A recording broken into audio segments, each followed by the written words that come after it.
Boss Wa, kamusta na kaya pamangkin mo? Palaruin mo naman. Busy kasi siya, boy eh. Kaya hindi siya nakaka-ML, focus siya sa school. Ngayon, bakasyon na, di ba? Eto, pinagamit ko sa kanya yung account ko. Ngayon, naka-record na rin to, guys. Siya yung naglalaro nito, hindi ako ah. Kaya ginamit niya yung ML ko, guys, kasi maraming skins. Kasi alam niyo na, bata, 9 years old lang. Mahilig pa sa skins yan. May account siya, kaso hindi niya daw ma-enjoy kasi wala nga skin. Ito kasi yung favorite skin niya, guys. Tapos pinapanood pa niya lagi si Kyrie. Idol na idol niya talaga Hayabusa. So sabi ko, ganun din naman gumalawan Tito Wakno. Pala Kyrie din. Kyrie Irving. Eh pare, nagdo-double first kill, oh. Nakita nyo, guys? Kaso napapansin ko sa kanya, parang ang bagal niya, no? Hindi tulad nung unang content ko. Kasi doon talaga, boy, nagbatak siya. Nung bakasyon. Eh ngayon, bakasyon ulit ngayon, boss. Talagang palalaruin ko ng palalaruin to. Okay, babalik natin yung laro niya. Dito, medyo mabagal pa eh. Kilala pa siya ng kampe, guys. Hindi po ako yan. Pamangkin ko po yan. Sige, hit nyo pa para mamatay. Nice. Awit mga player ngayon, boss, no? Kahit ulti ni Glue, hindi alam. King ina, mapapamura ka talaga ng di oras. Ang rank niya mga yan, Mythic, Honor, ulti ni Glue, di alam. Di naman siya pag-aano, guys, pero basic knowledge na nga lang yun eh, no? Para po sa hindi nakakaalam ng ulti ni Glue, pag nakasakay po sa kampe, huwag nyo po i-hit mga idol kasi magbabackfire po yung damage sa kampe nyo. Sa kampe nyo po yung mamamatay, hindi po yung Glue.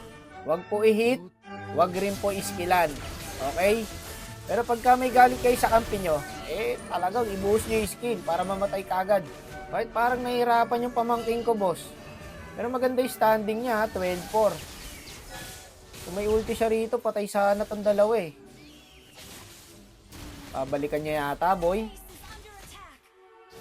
5 seconds. Nice one. Sakto. Galing ha, marunong pare, marunong tumantya. Calculator niya, Brad. Mega kill na oh. Alam niya, boss, may papuntang Hellcurt. May map awareness, pare. Talagang may potential tong pamangking ko. Maging dark system din. Ano yung ginawa, boy? Umulti ka agad siya para hindi siya maultihan ng saber. Ano, napapa-idol yung kalaban, boss. Sa galawan ng pamangking ko. Oh, binate pa niya yung saber. Bakit? Patay siya, gagon. Sakit ng saber. Bibait niya sana yun eh. Kaso ang katin ng saber eh. Tapos dito, tinuro ko sa kanya yung buy and sell. Ayan, pinapractice nga niya oh. So pag set niya ng buy and sell, ubos na rin yung kampi niya. So mukhang hindi niya na magagamit kasi endable na to. Papakita niya sana kung paano mag-buy and sell.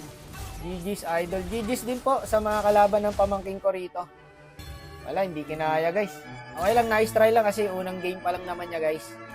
Sa mga susunod, ipapakita na natin yung POV ng pamangking ko. Ipapakita natin yung handcam niya guys. Sa ngayon, hanggang dito na lang po tayo. Guys, hindi ako yung nakalaro nyo dito ha. Pamangking ko po yan. Paano masabi? Di totoo yan. Masusuntok kita. Ay, wag! Masusuntok kita. Wag!